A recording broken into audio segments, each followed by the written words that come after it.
Good morning, good afternoon, good evening, and good night. Welcome to the Fly With Us podcast.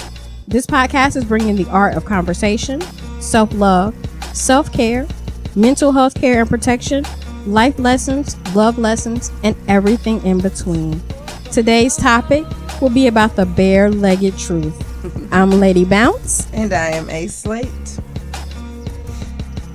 All right, bare-legged truth. What are we talking about here? Okay, bare-legged truth. We're going to be talking about dress codes, body shaming, confidence, and couth. And what is it to dress your age or dressing your title?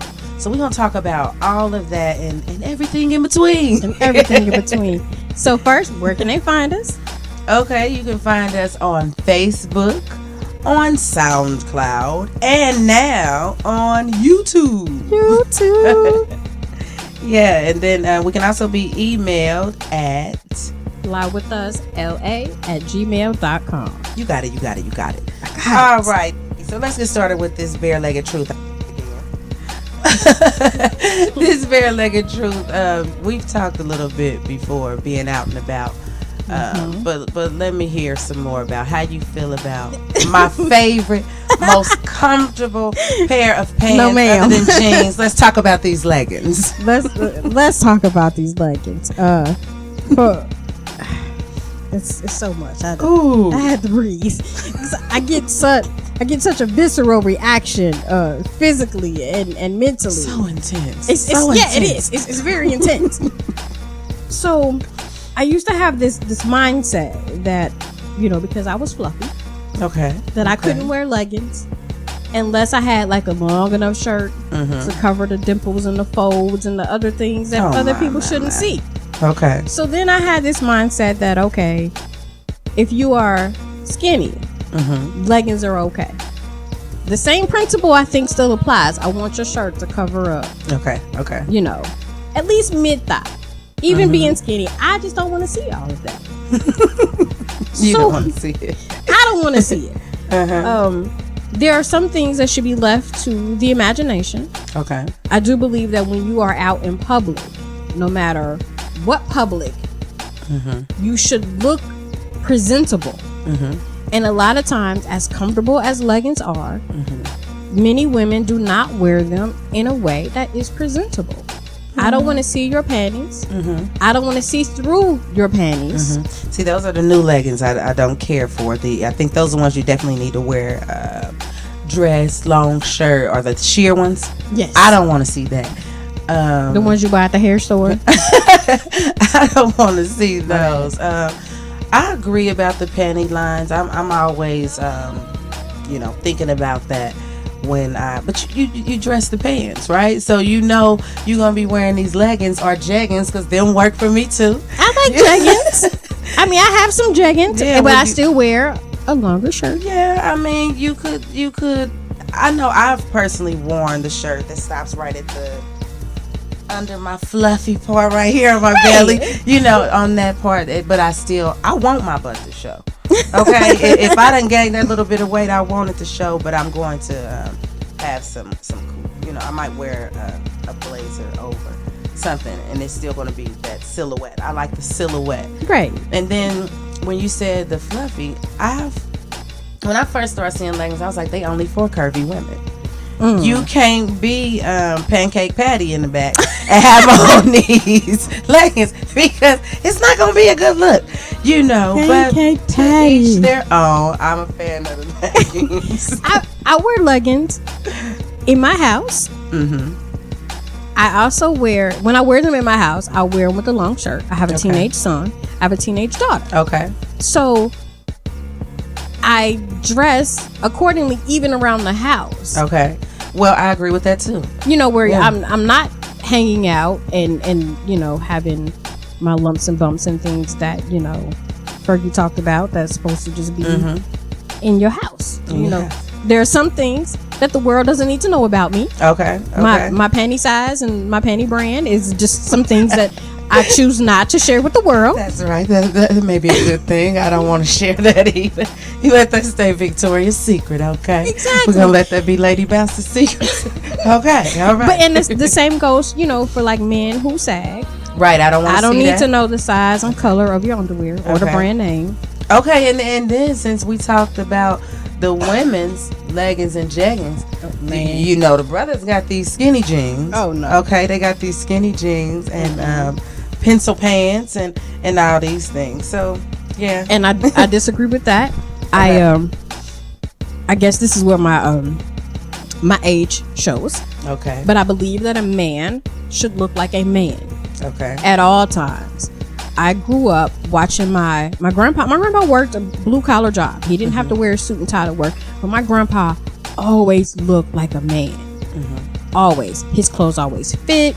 Yeah. They were maybe a little baggy as he got older and he got, skinnier. My dad wears 3-piece suits every day just about. Okay. Because of the kind of job he has. But even in his off time, he still looks like a man. His pants aren't sagging. Yes. They fit. They're not skinny jeans. He's not wearing holy jeans. I don't want to see a man in holy jeans. I know that's the style. Really? I don't want to see it. Well, I don't want to see. Well, I don't say I don't. I won't say I don't want to see. I don't mind it.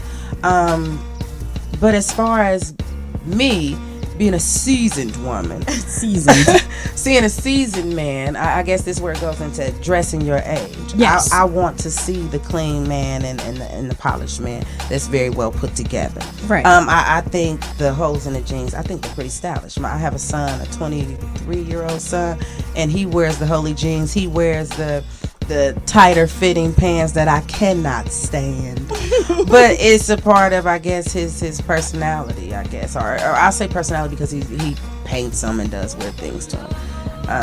And he's just trendy. And I think for me, always having been, even in my teen years, not with the trends. Okay. And that probably shapes how I feel. Okay. In the beginning, I didn't get to wear the trendy clothes because there were 9 kids in my family, and we could not afford that. You got what was passed down, or you got what we could afford. So I learned, in my husband's words, I just learned to freak the basics. And I always looked good. So I think part of that has shaped, how I think about it now. And even now, as an adult, I dress trendy. But I have so many titles that I dress for my titles. Okay. And I so get that. when I'm out in public, I'm somebody's wife. I'm somebody's mother. I am my grandmother's granddaughter. So when you see me, you're always going to see me looking a certain way. Now, with that being said, I do have moments where I just want to run to Kroger's with my house shoes on. And maybe a bonnet, maybe not a bonnet because I don't want to do my hair that day. And some, sloppy sweats. But because of my upbringing, I won't go to the store like that. Okay. I'm always dressing to be presentable. I'm always dressing like I'm out in public because I am in public. I mean, essentially, even going to the grocery store, you are in public, and there are just some things that the world doesn't need to see. And when we were having a conversation before we started about making other people comfortable or uncomfortable with what you have on. Let's see, since you went there, let's travel to 19. What year? Let's see what year, so we can let our listeners know. This might be a little dated. I think it was 98. Yes. Was. And at the time, the woman who wrote these notes was in her 50s. She was a seasoned woman. A seasoned woman. I like that. And this was from How to Be a Lady, a contemporary guide to common courtesy. So on A Lady Gets Dressed, she wrote that a lady does not wear clothes so revealing that they embarrass others. So I listened. Can I just say, wait a minute? I like how you read that. Sounded like, we was having tea on somebody's front porch in Georgia. Like it was peach tea or something. Yes, I really felt very, very Southern Belle-ish right there. I feel like it was a hot summer day right now. Exactly. Okay, she needs a fan. She needs a fan. I need a fan. So in reading that, I take into consideration that you got to let everybody be who they are, and meeting people who they are. Like I'm saying, when my son wearing that, you say sometimes you go to the grocery store a certain way and dressing your titles. I am a creative, and to even think of a title right now as a poet, My God. You done seen me. And my favorite, since I have my foot surgeries, are Converses. I'm going to be somewhere in my Chucks.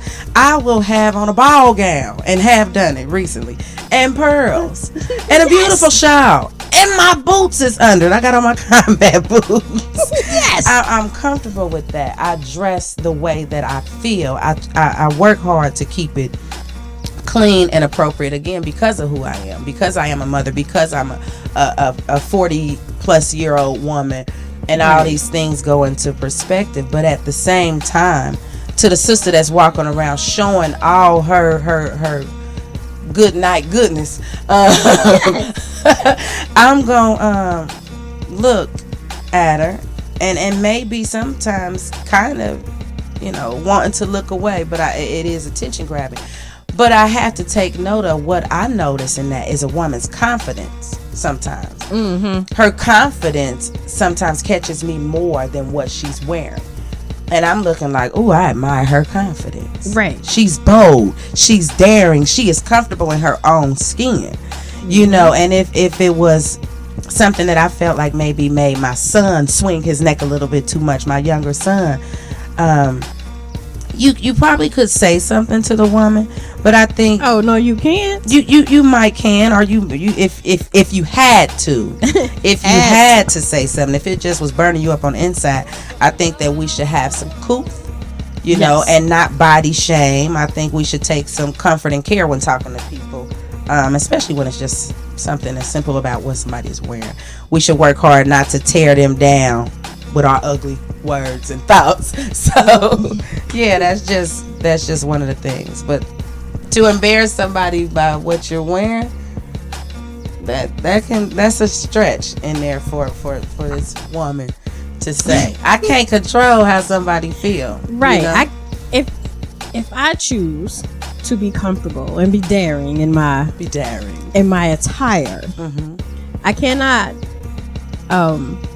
I cannot expect that everybody is going to see it and feel it the way I do. Exactly. And even with that, most of the time when most people get dressed, depending on where you're going, you're not thinking about dressing for anyone in particular. Now, that was something else she had in the book. Okay. Dress for your audience. Who's going to be there? If you're going to a party per se, ask the host, what would be acceptable for me to show up in? Don't show up to my wedding in a white dress with like a veil and stuff on. And it's a new thing going around. I think the young people, it's just the young people. I haven't seen any seasoned people doing it. But wear nighttime attire. I mean, midnight time attire is being worn as shirts with leggings. Yes. Yes, and it's indeed a thing. I mean, that could be a bit revealing. It could be a bit revealing. And then you get one of two reactions. And I only know this because I've seen it happen. Mm-hmm.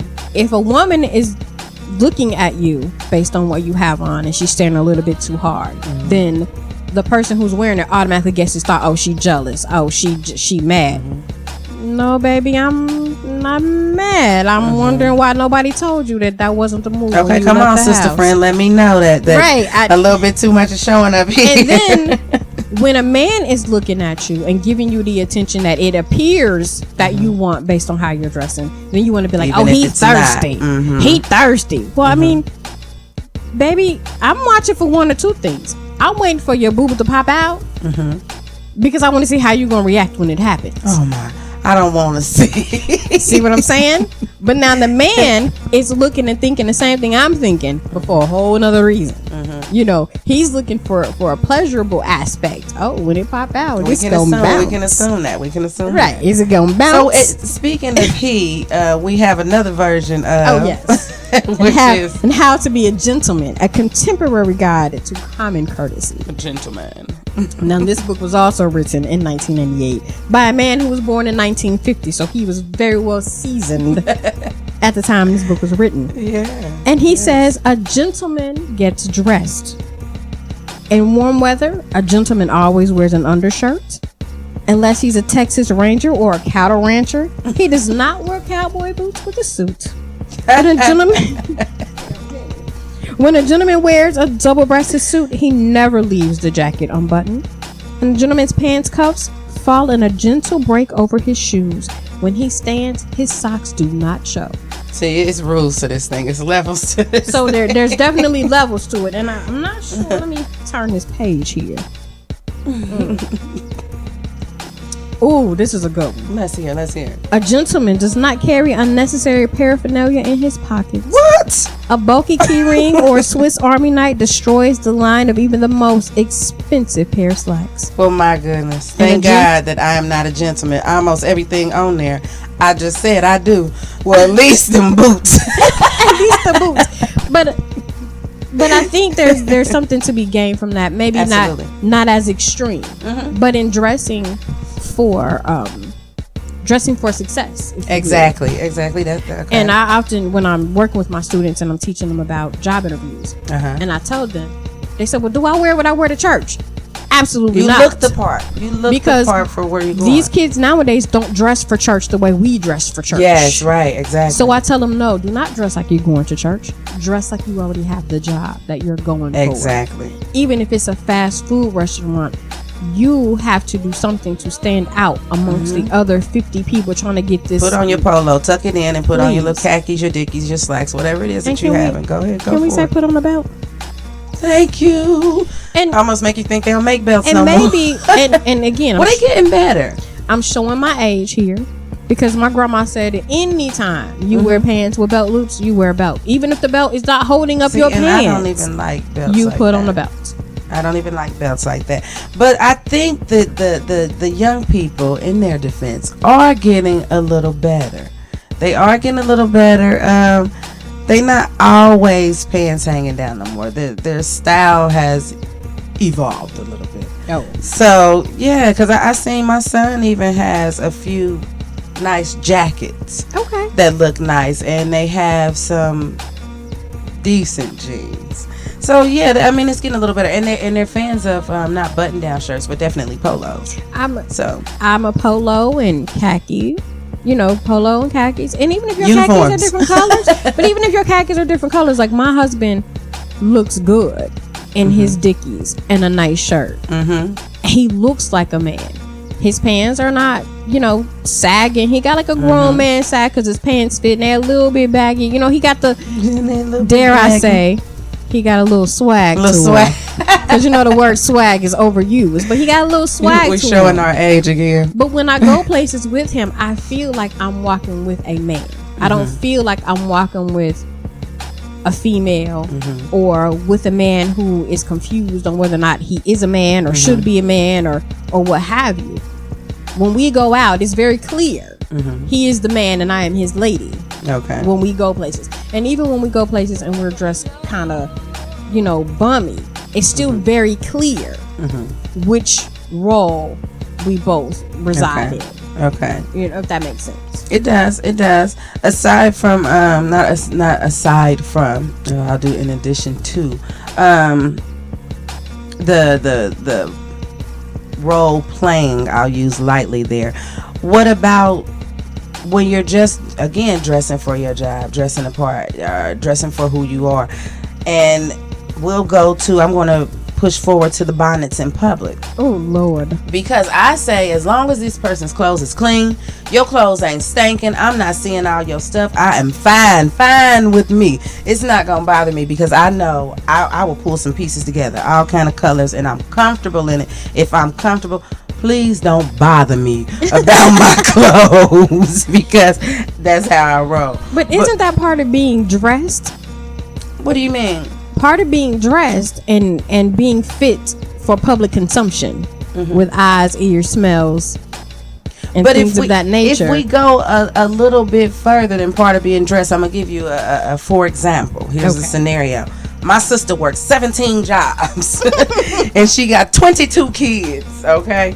And seriously, my sister works 2 jobs and she homeschools her son, and she has 4 children, a teenager and 3 younger children, and one of her jobs is a third shift job. She goes to work at night. She gets off of work immediately. She has to get 2 children ready for school. One is already ready. She has to get home. I don't mind her and don't blame her for walking in the door, grabbing that bonnet, throwing it on her head because she done sat there and probably picked and pulled through the night doing her hair, doing her rounds. And she throws her bonnet on her hair. She goes, takes her kids to school. She comes back with the other kid and sits down to homeschool the kid. Now she know time is wasting because a little bit after 2, you got to pick up one kid, pick up another kid. Somewhere along the way, you got to get a nap, and you done had to cook. Right. I don't mind seeing that bonnet, baby. You got too much to do, and your hair is the last thing you want to worry about when you come in this school. Because somewhere along the way, you have to do that. I don't mind the fact that you worked in leggings last night, third shift, because you didn't want to be sitting there in these jeans, and your job allows you to do that. You want to be comfortable while you sitting at 2, 3, 4, 5, 6, 7, 8 in the morning. And if you have to run in the store, this is how you running in. Because I know your hustle. And I respect your grind. And I have to respect the way that you're doing it as long as you getting it done. So in that sense, I'm saying all this to say, we got to see past the surface of what the person is wearing and look a little bit deeper. So in that is a part of what the bare-legged truth is for me. Now, being that you are a professional in the schools, I know that you get to see children wearing different attire, even though do you have to wear uniforms? They do have uniforms. We have dress down days, and we have field trips where they get to not wear uniform, and then we have a number of kids who come to school every day to try to skate the rule of the uniform. Okay, now what do they do? What when they trying to do that? Well, like our uniform is it's actually very lenient, I think, in terms of uniforms. Black khaki or gray pants with a black, purple, or gray shirt. So you have, nice combinations of ways that you can mix and match that up, for your uniform. But, they'll come in jeans. They know jeans aren't allowed. They'll come in sweatpants. Are jeggings allowed? Jeggings are not allowed. See, in my son's school, I see a ton of jeggings in there. And I'm like, does this work? And here's the thing. In most schools, it is in the dress code that leggings and jeggings are not allowed and they're not okay. But what happens is it becomes a minuscule thing to fight in the grand scheme of what you fight for in a school every day. And pick and choosing your battles. Right. Okay. So you pick and choose your battles. Is it more important that Kakisha came to school, or do we really care about what she has on her body? Because my son flat out, when I made a comment about it when picking him up one day from his high school, he said, why would they argue with them about it? I'm like, what? He like, why would the school get mad about it? He like, there's so many people doing it. If they suspend everybody, he was like, there won't be nobody at school. And I'm like, what? And I get that, and I agree with that. But at the same time, I believe if we are going to prepare our children for suspend them all, right? But if we're going to prepare them for college or for the world of work, because let's face it, a lot of them are not going to go to college. So I'm all for preparing these kids to work in the real world. Mm-hmm. Are you going to show up to your job wearing any old thing you pulled out of the pile on the floor when you know your job has a uniform? For me, I'm not going to say not that they're all going to go to college. I say let's enforce the rules now, because I don't want them to leave high school with the impression that you can just keep bypassing the rules. You can keep bypassing the rules and nothing is going to happen. They need to know that there are consequences when you don't follow the rules or whatever said things are in place at that place. And I have seen, because I have door duty one day a week, and I don't know if this is good or bad. I think it's a little bit of both. Okay. That there are girls that will come in, and I've heard this. Oh, Miss Webb is on the door. I ain't even coming in because I already know I'm not right. I already know my uniform's not right. So they already know. Right, because and they know, they be like, I don't even want to hear her mouth because I know she gonna tell me to call my mom and go home. I just ain't even coming in. And I think that that's a good thing, because they realize that this is the standard. And as much as I love you, I'm going to hold you to the standard. But the thing that happens is I only have door duty one day a week. Okay. So the rest of the week, they know that they can get it off, because I'm only there that one day. And if there's a day where I'm filling in door duty for somebody else, ooh, the looks I get when they come in the door like, I already know, Miss Webb, I'm about to call mama. And they pulling out their phones. And then what are they wearing most times when they're not following the rules? What is it? Usually for the girls is leggings and flip-flops. Flip-flops? Yes. Interesting. And I probably wouldn't sweat the leggings so much if they were at least black. Okay. But you can't come in here with like unicorns and donuts on your leggings. It's distracting. With like a little tiny shirt that doesn't even cover up any of your body. Like, see, now with the leggings for the young people in the schools, I do have an issue with that. I have a major issue with that, mainly because, okay, they're young. Yes.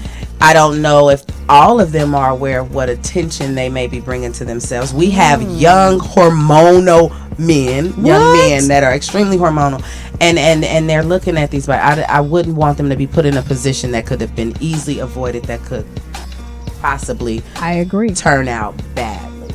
So in that sense, I'm all for no leggings in school, no jeggings, no leggings. I'm all for it. I'm all for it for the reasons that you named.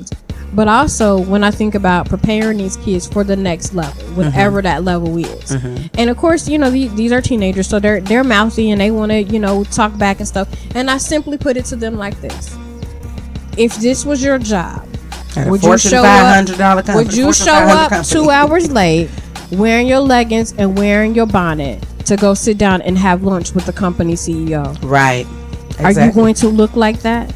And then when your boss tells you you're not fit to work today, you can't clock in, are you going to cuss him out and risk getting fired? Exactly. Or are you going to do what you need to do because you got bills, and your bills don't care about you being comfortable at work?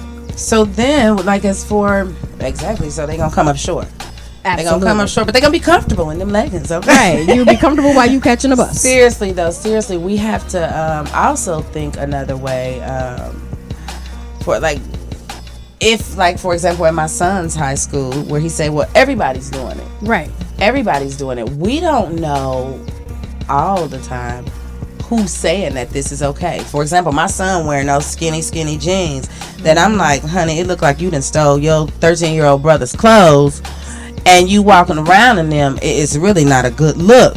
Right. Me as a grown woman, like, this is not a good look. Right. But some woman, some young girl, some young pretty thing that told him, you look good in that, or something is going on. So who is telling them, or what are they seeing that makes them think that this is acceptable and this is okay? It's what if mama wearing it too? That's what I was going to say. I think it's less of what is said to them as far as this is okay, this is acceptable, and more of what they're seeing. Children learn what they live. Children imitate what they see. You can tell a kid all day long, don't do this, don't do that, don't do that. But if you are doing the same thing you're telling them not to do, you can't tell them not to do it, because you're doing it. They're watching you and they're learning from you. Even when you don't realize it, when you don't realize they're watching you, they're watching you. Always watching. And they're picking up and different things, and you don't know what they're picking up, because they're not telling you, hey mom, I saw you, you know, dressed with your bra hanging out, and I thought this or I thought that. They're not gonna tell you what they're thinking or what they picked up from it, but just know that how you act, how you present yourself, how you dress, they are picking up something. Yes, and even from the teacher. Even from the teacher. If the poet is in the room, they are watching. So we have to lead by example. So that's one of our takeaways from the Bare-Legged Truth. You ain't got to shave your legs right now if you don't feel like it. You ain't ever got to. Because me personally, I'm not shaving mine right now. It's warm under these jeans. No shave November. No, but you know, different strokes for different folks. I mean, if you don't want to shave, if you want to wear your leggings, just have a little cool and know that somebody watching that may not be able to handle what attention comes from that, as well as you. As you say that, our mindfulness minute today talks about the very same thing you just mentioned. So I'm going to have you read our mindfulness moment for today. Let's do our mindfulness moment. We're going to talk about living with integrity. Integrity is about doing what is right through thick and thin, day in and day out, year after year. An integrity plan is your personal mission statement. It is a statement by which you plan to live, act, treat others, and interact in the world. Having an integrity plan for your life is a declaration that guides you when things get dark and confusion. To create an integrity plan, make a list of the things that you value in your life. It will have a forceful action verb to give the statement power. It will have objectives that guide you, and you will symbolically sign your name to this statement. An integrity statement might read something like this: I believe in truth and fairness. In my actions, I will not do any deed that will jeopardize my integrity or the integrity of my friends, and I'll add, or children. I will never compromise truth and fairness for personal or professional gain. Depending on where you work, I suppose.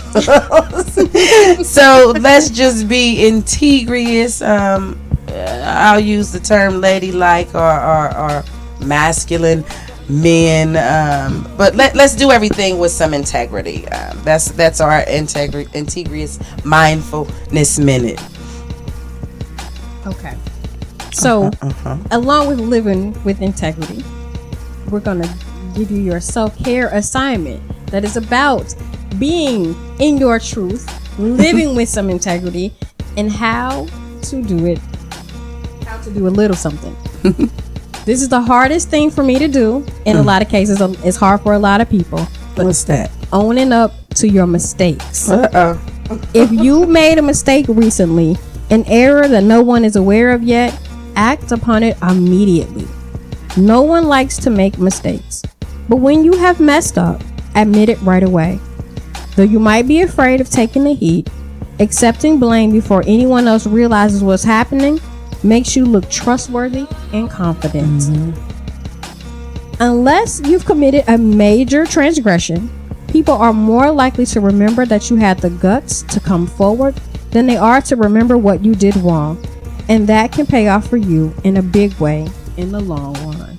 Absolutely. Admit it. Fess up. I did it. That was wrong. I showed you wrong. I told you wrong. Just fess up and keep it moving. Okay. Do it for the vine. No, do it for the vine. I like that. So as we wrap up today's episode, you know I got to hit you with the brain science behind it all. There's a reason for everything. I'm going to teach you before this podcast is done how your brain works. Come on. All right? So each day we make the same choice hundreds of times, whether to tell the truth or whether to lie. It often happens without thinking, and we ignore the profound impact of these seemingly inconsequential decisions. Even the smallest lie can cost you money, impact your relationships, and affect your choices. Conversely, honesty offers many surprising psychological benefits, and here's how truth and lies affect your brain and your life every day. Cognitive dissonance describes the discomfort that you feel when you are holding two or more conflicting thoughts, and it shows up when you lie. As a result, it is necessary to look at the long-term effects of our actions, even when the consequences seem benign or even non-existent. Lies tax your brain, cause you stress, and harm your body. Lying requires a lot of effort. When you tell the truth, you simply remember what happens. When you lie, you have to consider what you're trying to hide, figure out a believable version of the opposite, give a convincing performance to sell that lie, and then remember it for the rest of eternity so you never get caught. Even if you're just pretending to love your grandmother's disgusting fruitcake, that's a lot of pressure. Furthermore, it builds every time you lie. And every time she make it. So you probably know that stress harms your body and your brain in several horrible ways. Since lying contributes to your stress level and you do it many, many times per day, you need to consider the impact of your secrets. The harm isn't self-evident, but it readily exists in the numerous health issues you encounter in your daily life. So we're going to wrap this up by saying, generally speaking, honesty provides for more mental and physical health benefits than dishonesty. So no matter what that truth is, live in your bare-legged truth. That's right. Know why you wearing that stuff. Be honest with yourself. If you're doing it for attention, that's what it is. If you're doing it for something else, that's what it is. Just be honest with yourself and live in your bare-legged truth, boo. Get to strutting. So I am A. Slate. And I'm Lady Bounce. And you have been listening to Fly With Us. Always remember to first love yourself. Tune in on SoundCloud, YouTube, Facebook, or email us at flywithusla@gmail.com. Peace. Peace.